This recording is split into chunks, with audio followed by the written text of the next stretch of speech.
성인 남녀 3분의 1이 자신이 불행하다고 느낀다는 조사 결과가 나올 정도로 한국은 깊은 우울증에 시달리고 있습니다. 이를 해결하기 위해 성경과 심리학을 통합한 심리치료가 필요하다는 연구 결과가 제기됐습니다. 김효정 기자가 전합니다. 대한민국의 자살률은 10년째 OECD 국가 중 1위.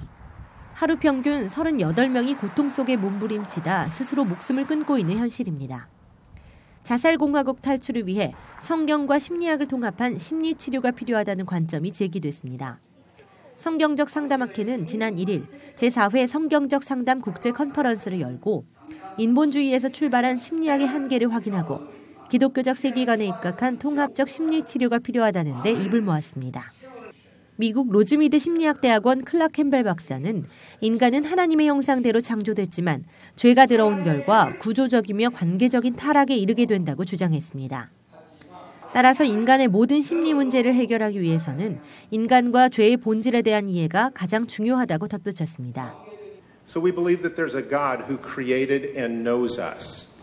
It's not like deism where God created us and then pulled away, but God is still involved in our lives. 이어 백석대 전형준 교수는 성경과 심리학을 통합했을 때 중요시해야 할 사항들을 지적하고 통합 모델을 제안했습니다. 가장 중요한 것은 성경의 진리가 조금이라도 훼손돼서는 안 된다고 주장했습니다. 또 일반적인 상담에서 나타나는 현상들을 성경적 세계관과 말씀을 통해 재조명하는 과정이 반드시 필요하다고 강조했습니다. 하나님의 말씀과 심리학이 동등할 수는 없다. 그 권위가. 항상 절대의 말씀인 하나님의 말씀이 우위에 있고 이 말씀을 가지고 심리학뿐만 아니라 모든 학문을 재조명하고 재해석하는 과정이 필요하다. 한편 탈보신학대학원 렉스 존슨 박사와 브루스 세이모어 박사 등도 발제자로 나서 성경적 상담이 일반 심리치료와 목회사역 등에 어떻게 적용될 수 있는지 분석하고 논의하는 시간을 가졌습니다. 참가자들은 상담의 참된 권위는 하나님의 말씀에서 나온다며 상처 입은 대한민국과 세계를 살리는데 한국교회가 앞장서줄 것을 당부했습니다. C채널 뉴스 김효정입니다. 이어서 그 밖의 교계 소식 전해드리겠습니다. 북한인권한국교회연합이 지난 1일 중국 프란체스코 회관에서 기자회견을 열고 지난 3월 평화와 통일을 위한 기독인 연대가 발표한 기념 성명서에서 교회 지도자 이름이 상당수 도용된 것에 대해 강력히 항의했습니다.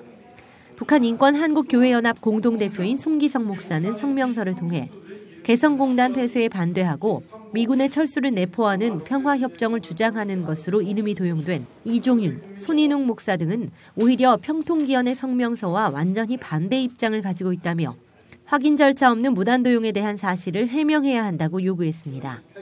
이어 손인식 목사도 성명서 낭독을 통해 북핵 도발 앞에서 국론이 분열되어서는 안 된다며 이제는 하나님의 정의와 평화가 이 땅에 함께 임하도록 합심해 기도해야 한다고 강조했습니다. 수원 명성교회가 창립 30주년을 맞아 지난 3일 임직 예배를 가졌습니다. 장로 19명을 비롯해 권사, 집사 등 350여 명의 임직자들은 지역사회를 섬기고 민족의 통일에 기여하는 교회가 되도록 기도하며 섬기겠다고 다짐했습니다. 유만성 목사의 사회로 시작된 임직 예배는 명성교회 김사만 목사의 설교에 이어 대한예수교 장로회 대신 증경총회장 최낙종 목사, 증경총회장 양병희 목사가 격려했으며 수원 기독교 총연합회 대표회장 고명진 목사가 축사했습니다. 수원 명성교회는 지난 30년 동안 지역사회 봉사를 위해 무료 예식장 개방 등 다양한 사역을 펼쳐왔으며 앞으로 한국교회 연합을 위해 힘을 모으기로 했습니다.